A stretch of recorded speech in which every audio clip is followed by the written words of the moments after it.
values that you're here. So, first of all, let me ask you, how many of you know how to vote for the judges? A few. How many of you know how to vote for the proposition? A few. So we're going to go down the ballot, and we're going to take a look. How many of you subscribe to my newsletter, Reality Alert? All right. God bless you guys. That's the newsletter for evangelical Christians. How many get the Huey report? And that's the newsletter that concentrates on politics and economics. And I'm so excited that you guys were able to show up. Now, just a side note, how many of you have heard the election form before in past elections? Well, that's quite a bit. And how many of you have heard it at a church? All right. Well, we've had a problem with a couple of the churches here in the South Bay. We're going to hopefully have the Assemblies of God Church in Lomita for the fall election and Hope Chapel for the fall election and maybe two others in this area. But for a variety of reasons, we weren't able to have it at church in this area, but we've got like 40 other churches elsewhere. And so some Sundays I'm speaking at the Sunday morning service, Sunday evening service.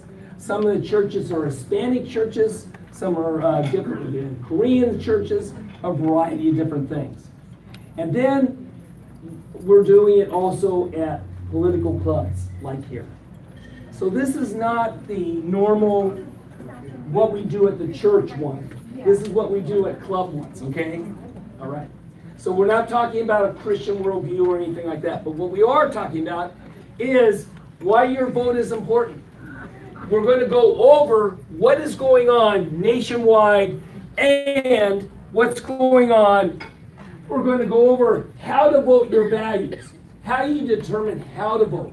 We're going to talk about the candidate research and what is involved in this, looking at all these candidates. So before we get to the candidates, we got a little bit to go over. And then I hope you can stay for the end, because at the end, I'm going to tell you a solution to the problem California is in. And then I know some candidates. Guys, if you're standing in the back walkway along the walkway and in the wall, if you can sort of move in, because it's being a fire hazard. So keep the path going through. Yep. And then at the end, some candidates want to talk, and so there's a packed night. So number one is this. Because we got so much material to go over, no questions or comments until the end, or we'll never get through tonight. And then number two, some of you are going to disagree with some of these recommendations, but that's okay. It would be abnormal if everybody agreed. So, but I'll explain why we made the recommendations that we did. So as we talk about this, we have a world crisis. All over the world, there's situations going on that are absolutely horrific and dangerous to your security and your family's security. And so the international issues are very important. But so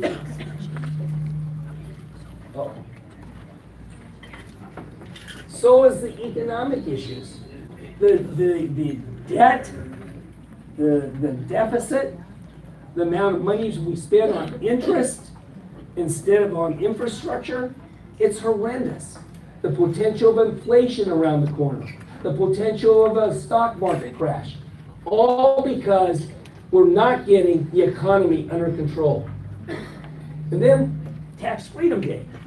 Do you know nationwide, if you were working for local and state and national government until April 19th. That's being a tax slave. And California was April 23rd before you started working for yourself.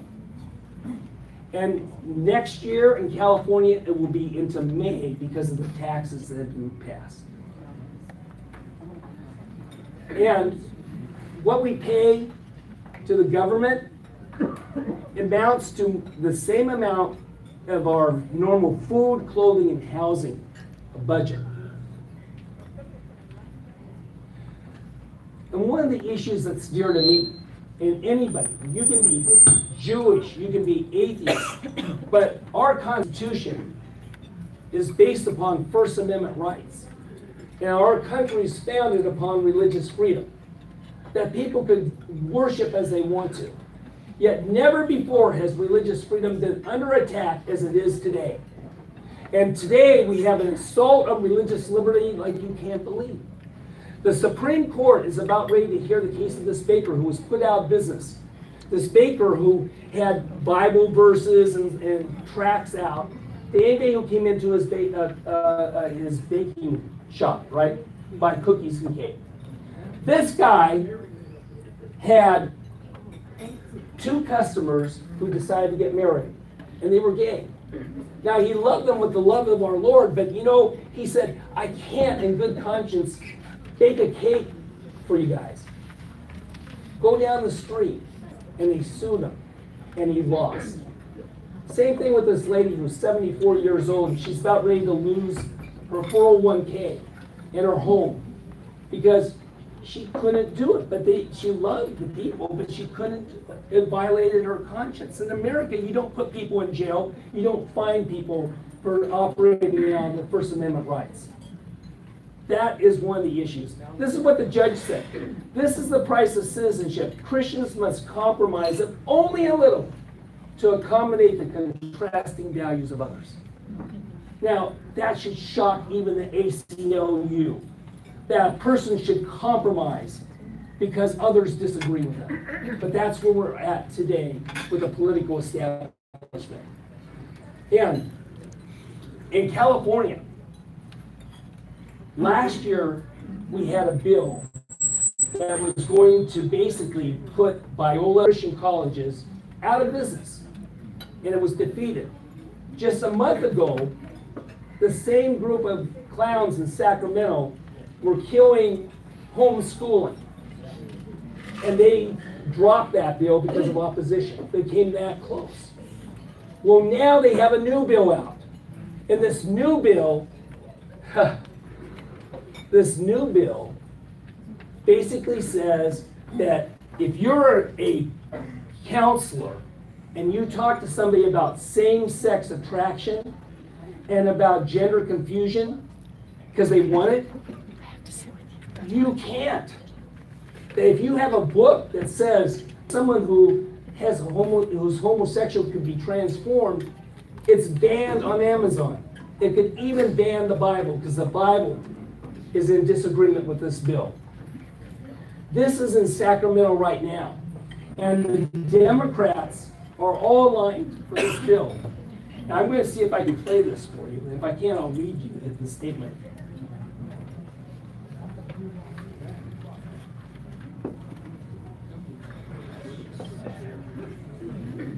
Uh-oh. Can't hear it.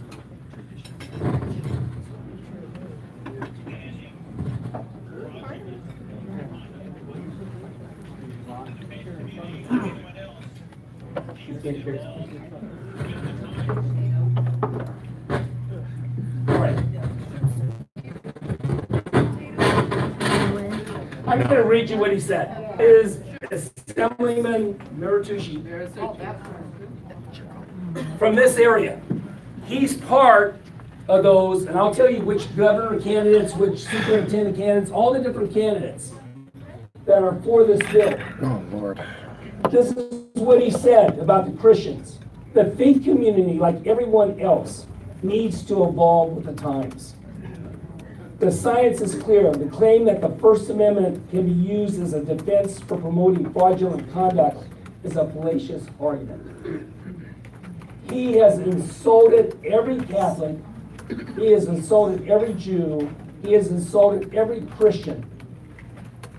And this is who we're fighting against. And this is why he has to go down and defeat in this election. So we have this bill. Now, I'm going to pass out a petition that we have to fight this bill. And this petition, if you could sign it, it'd be awesome, okay? So, and what about California? We are a failed state. We get an F and a D in almost every single case. How many of you know somebody who has left California? My family, my friends. How many of you have thought about leaving California? I'm staying home. Literally, 10 to 20%. We have maybe altogether we have close to 100,000 subscribers. I get 10 to 20% of them saying, I moved to Texas, I moved to Arizona, you know. When you talk about California, every area we have buildings, yet we have a budget that is like incredible. Look at this, how much it's grown. Are you getting your money's worth? Is it going to help? No, it's going into the pockets of bureaucrats, waste, and inefficiency. You know, we have the worst tax rate. That's why so many people are leaving that are in the upper income. But the lower income have to leave because the gasoline, second highest in the nation because of the politicians. The fact is that costs are 30 to 40% higher. You know, I have 5 kids. 3 of them have moved out of state. And the other one of wants to go to Texas. My son who went to Nashville, he goes, Dad, I love to surf. But you know what? I can live 30 to 40% cheaper in Nashville. And not only that, I can buy a mansion for $300,000 with land. And I can never buy a house in California. And Dad, I don't even have to pay the income tax because they don't have it. We have the #1 state for poverty, the #1 state for homelessness, and a crime increase like you can't believe. Now, I was on Fox, you know, a bit, and I was on Fox, and I was talking about the crime increase in California. I was talking about all over California, whether you're in a low income, mid income, upper income, there was home invasions, there were robberies, there were all kinds of crime going on. It's a spike, and you can't look at the official figures because the police isn't reporting it. They're not going after smaller crimes, and it's fallacious what the official figures. Up in Palos Verdes, near where I live, they've got security cameras on one of the streets. They're talking about putting a gate because of the home invasions. Well, 3 days after I was on Fox, my 4 gamers, 3 games. Jesus. These people, these Animals. Attempted killers. Animals. Animals. You heard what happened to Trump when he called somebody. The media had to backtrack a bit, though. They tried to kill my son. This is real, folks. His son was nearly murdered. The gang division Harbor City. of Los Angeles told me, without a doubt, they knew what they were doing. And they had a rap sheet on each kid, all 3 kids. They knew who they were. The camera that shot shooting. 2 of the kids were caught. The one who did the shooting, he is still on the run. They say he's still in this area. This happened at Western and Pacific Coast Highway. It was a miracle that my son lived. I get a call at 9 o'clock at night. I'm on my way to New York to go on TV and to give a speech. At 9 o'clock, the hospital calls. My wife, Shelly, she's up in the mountains. She's got to be out at the car and say, our son's been shot. You got to come down. But get an Uber because I'm not having you drive down Lake Arrowhead knowing your son's been shot. We were in the for hours. He finally got out of 2 different medical groups. He got out, at 11:30 the next day. 2 arteries were shattered. He flatlined. But it's a miracle. The doctors don't know how he could have lived. The police don't know how he could have lived. But he lived. And not only there's 2 bullets still in him, but he was able not only to survive, but he got out of the hospital within 3 weeks. Not only that, he got out of the hospital on Good Friday on crutches. Wow. Easter Sunday. And he is recovering. Now he's got an arm that may need surgery. You can pray about that. He has to go to doctors almost every day, 9 doctors. And he's got maybe a year of recovery. But here's what's wrong. He should not have been shot. Those criminals Constitutional carry. should not have been on the loose. And the 2 that they caught, in 10 days they let them out, not charging them, saying they can't prove intent. So he feels like he's a victim twice. He feels like he's a victim twice. That's right. Constitutional carry. Many of you have prayed for Corey. Many of you have sent cards and letters that we read to him. Many of you have contributed to help him through this time. Now I got to tell you, thank you. He thanks you. And if you can, keep him in prayer for this recovery period. But we praise God. He's a miracle. But, you know, the crime increase doesn't have to be here in California, but it's out of control. They released 40,000 prisoners, 15,000 sexual predators. It is out of control. And there is a person running for sheriff that's going to turn this around. I'm going to tell you about him shortly. We have the worst state to do business in. As a business owner, I have an ad agency.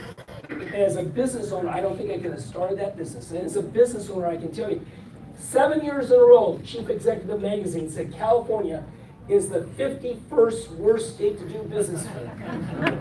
51? How? Because Washington, D.C. is counted. DC is better. DC is So we better. got to get rid of these regulations. And we know Toyota, 5,000 people left this area. I drove by Toyota just the other day. They're taking down the signs and all. It's just so unnecessary. So unnecessary. Oh, and 1.5 million jobs gone.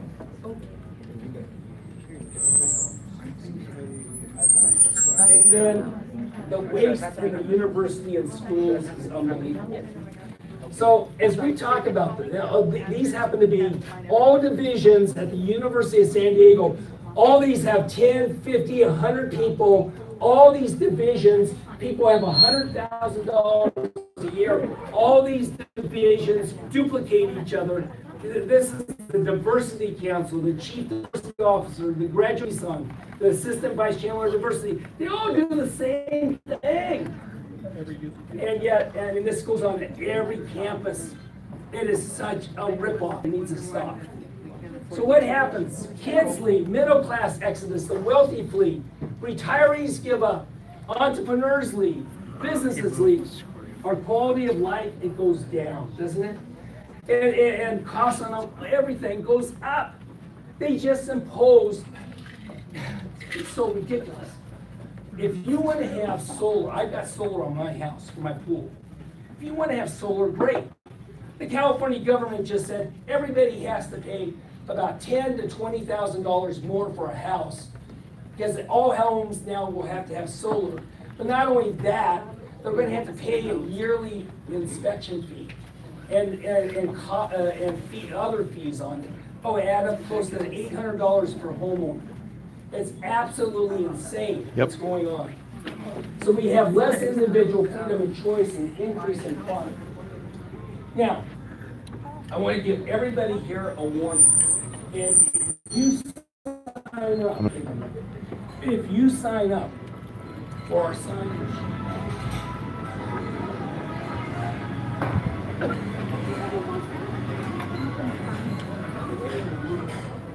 changes or people you think you should know about in this election. The second thing, the second thing is this. Second thing is, I'm going to give you some very important things that we want to talk about. One is an explanation of this that you can share with people. People on Facebook, in your email, and in the mail,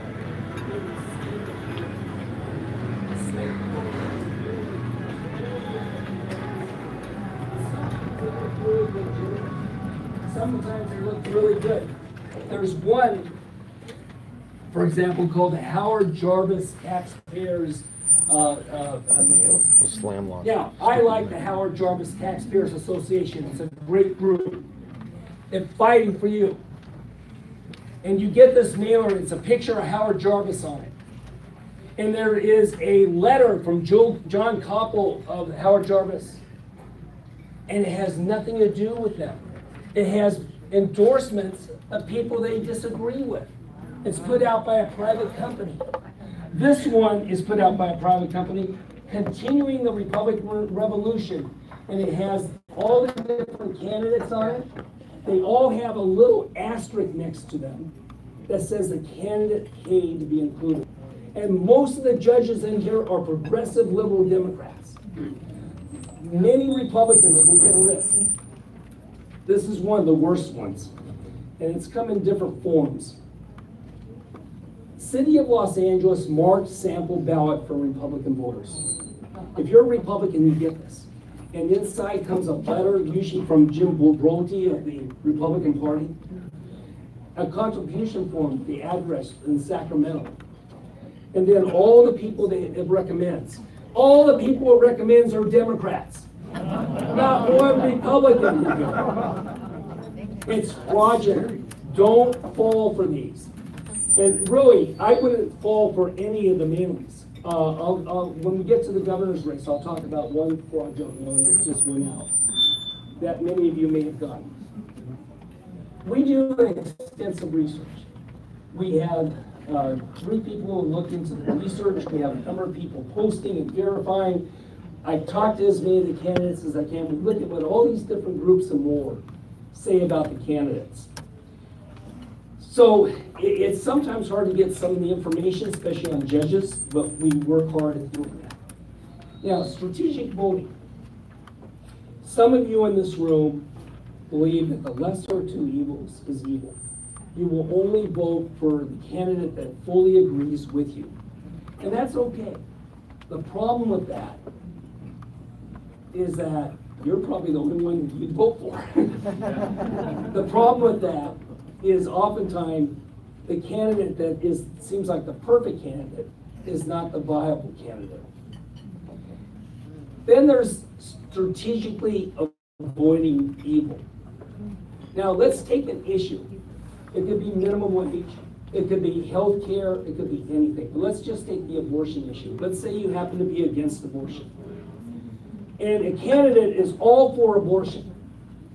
And his opponent believes, I want to stop partial birth abortion, but I believe in abortion. Well, to strategically limit evil, you vote for the candidate that is against partial birth abortion because you're saving some babies instead of not voting. Does that make sense? Yeah. Okay. So we're going to look at strategically limiting evil.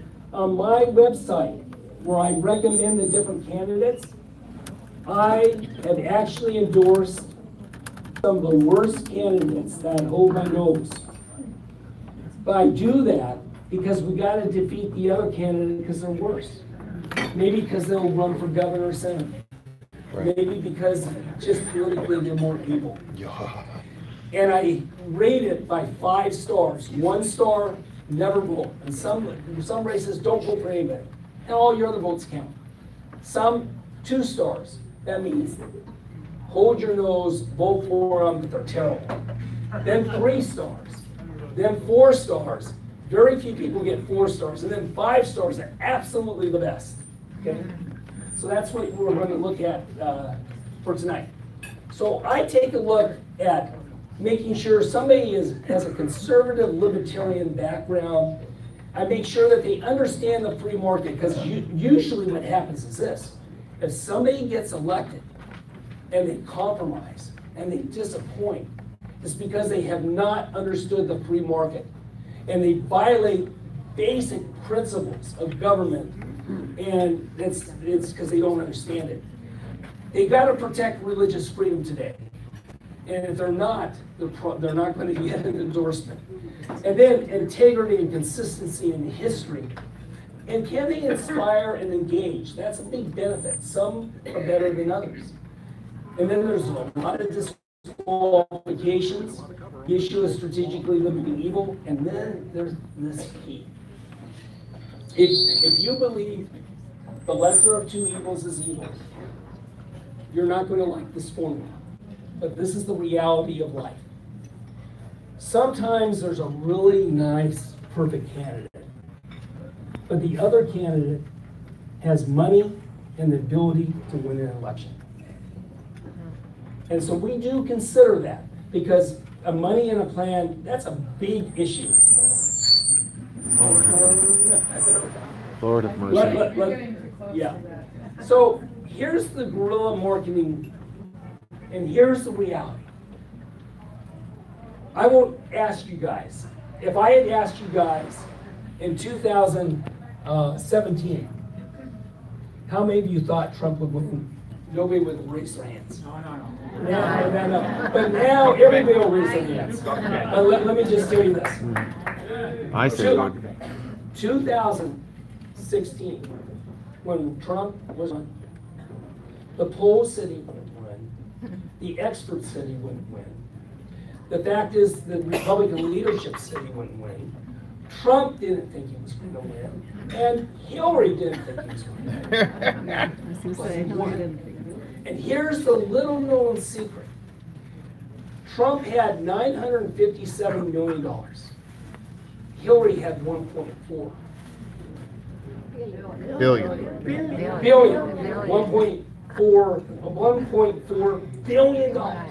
Historic amount of money. And she wasted it. She didn't spend it right. She wasted it. A candidate can have more money and lose. Now, it wasn't like Trump had no money. It wasn't like his rallies got him the election. It wasn't like his tweets got him the election. He used his money smart. He didn't waste it on TV commercials. He targeted it with direct mail. He targeted it with digital Facebook and banner ads and YouTube. And he had the most brilliant digital marketing director ever. Obama was the one who created the system.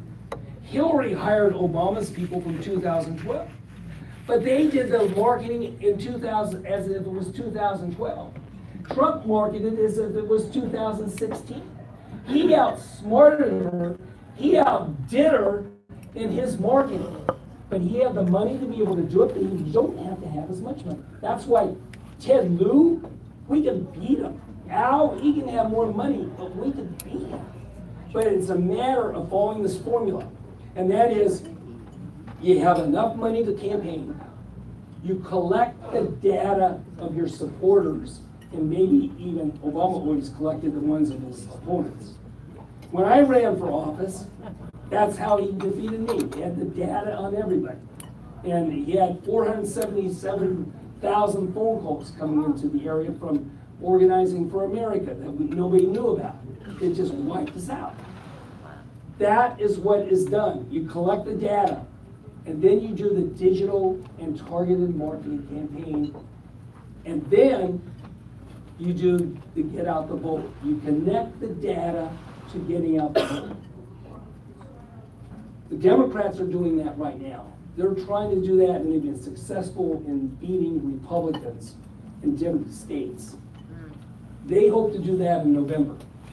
But we don't have to have as much money as they do. Now, I want to talk about the governor's race. Now, there are 27 candidates running for governor. Some of these Republicans and conservatives and libertarians that are running are really good candidates, like Robert Newman. They have absolutely no chance of winning. And so, the most viable candidates are Travis Allen, I think that's me. It's probably my wife. Yeah, I'm supposed to start. Travis Allen, he's been in Assembly for about 5 years. I've known Travis before he was an Assemblyman. And involved with investment management, and has had his own investment company. John Chang is basically from Torrance, and he's a career politician, and he's been treasurer, and he has been controller in the state of California. Delane Easton, she's the former superintendent of public education. She's the one who tried to shut down homeschooling. She was in office. Gavin Newsom, who is the most radical progressive, and he wants to be president. Yeah. And then another one who wants to be president is the former mayor of LA, Antonio. Now, Antonio is interesting. John Chang is attacking him because he failed as mayor in Los Angeles terribly. And then we have John Cox. And John Cox. Now, I know all these different Republican candidates. I don't know the Democrats. I'll tell you who I know and who I don't. Now, on California governor, Travis has raised 1.1 million. John Cox has raised 5.2 million. John Chang has raised 12.8 million. Gavin Newsom has raised 26.5 million. Delane, not quite $1 million. Antonio Villarosa, he's 22.5. Now the polling has been all over the place, but the major polling is showing that the two top runners are Gavin Newsom and John Cox. And the difference between the candidates, like I said, I know both John and Travis. I love both of them. Travis, if he were here, he'd have you on your feet clapping. If Travis was here, you'd agree with almost everything he said. Travis is a great guy. John Cox, he is intelligent, he is unstoppable, and he is a man of integrity. And with these different candidates, I had a problem. Now, I'm going to give you my recommendation. And then I'm going to show you where these candidates stand on the issue. And if you disagree with me, that's fine. But let me explain why. I was on the phone with Travis a number of times. And the last time I talked to Travis on the phone, I asked him, what are you doing to get money? And he didn't have an answer. What are you doing with your dad? And he didn't have an answer. John Cox has consistently been number 2, and he's got 5.2. It's going to go up considerably more in the next reporting. And because Travis won't come in number 2, he won't come in number 3, he won't come in number 4, I'm making a recommendation for John Cox. And here's why I'm making a recommendation for John Cox, as you're going to see. Politically, they're not that much different. You know, but John Cox is the man that could be number 2. Now, here's the sad truth. Most people have been looking at Antonio, and they say, oh, he only has 13 to 18%. He's coming in like 3rd. He just got close to $10 million. You know where he got it from? Mainly from the charter schools. Because the only differences you're going to see between the Democrats is that he's for charter schools and the rest of them want to shut it down. The rest of them are like lovers of the California Teachers Association. So when he was mayor, he was for charter schools. So like the Netflix billionaire and these different multi-millionaires, have poured money into his race so that he would become the second one. And in California, it's the two highest vote getters. So what is going to happen is this. The predictions by the pros are that it will be two Democrats. And we cannot afford 4 years of Gavin Newsom. No, don't get So that's why I have done it. Now, if Travis had more money, if he was able to collect the data, I would have gone for Travis over John Cox. Does that make sense? Being honest about it. And I saw Travis at San Diego I talked to him a couple of times. The second time, you know, he came up and said, "Craig, I know what you did," and he gave me a big hug. And he's a good guy, but there can only be one person with the small amount of votes that we have. So, why do you vote for governor? One of the key reasons, they appoint the Supreme Court of California, which is the most radical court in the nation, by Jerry Brown. We've got to reverse this because the courts are killing us. Yes, they're killing us. They're putting illegals out of America. Now, in your handout, I don't have time to go over all this, but in your handout, you can see the Democrats are in agreement on socialist medicine. They're against educational choice. They want to kill homeschooling.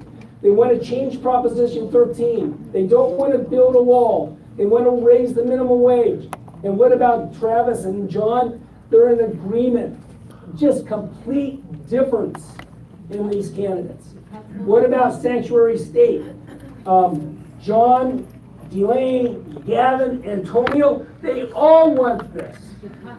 And Travis and John, they're opposed to it. Now, let me just say one more thing. What about the religious liberty issue? John Chang, Delane, Gavin, Antonio, they're all for banning homeschooling. They're all for banning the Bible. They're all for these laws. And Travis and John are against these different issues. What about the issue of life? For you created my inmost being. You knit me together in my mother's womb. I praise you because I am fearfully and wonderfully made. Your works are wonderful. I know full well. My frame was not hidden from you when I was made in the secret place. When I was woven together in the depths of the earth, your eyes saw my unformed body. All the days ordained for me were written in your book before one of them came to be. How precious to me are your thoughts, O God. How vast is the sum of them. Were I to count them, they would outnumber the grains of sand. God loves you so much, and He knew you at the time of conception. And so that's why so many people are for life. And the Democrats are all in the pockets of Planned Parenthood. And John and Travis are good on the issue of abortion.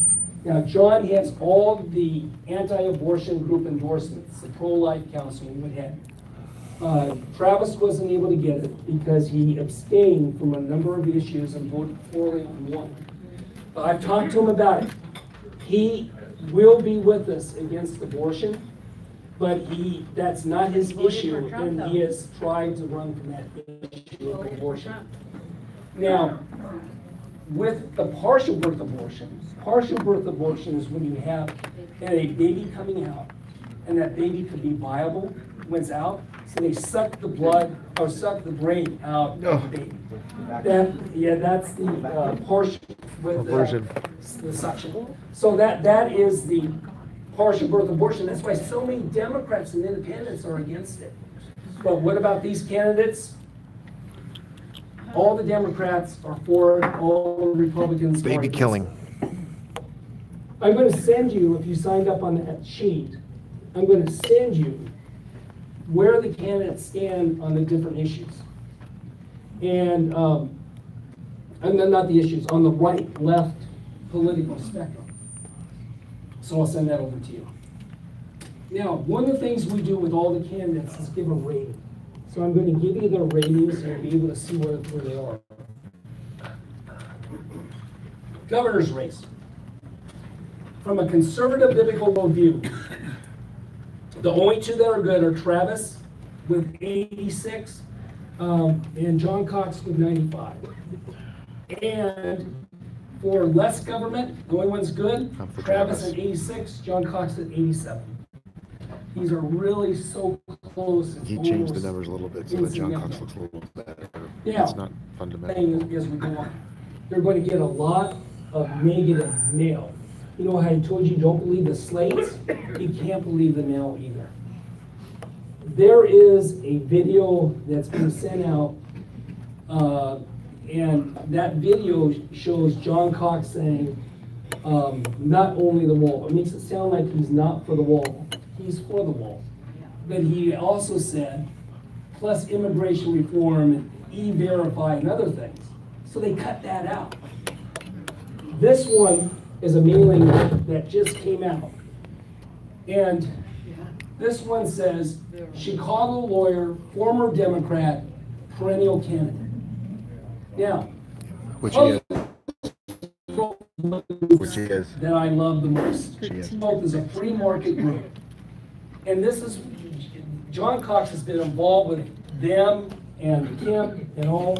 He has never been for the minimum wage. This says he's for the minimum wage. Almost everything on here is distorted and wrong. I'm going to be It says he's former Democrat. You know when he was a Democrat?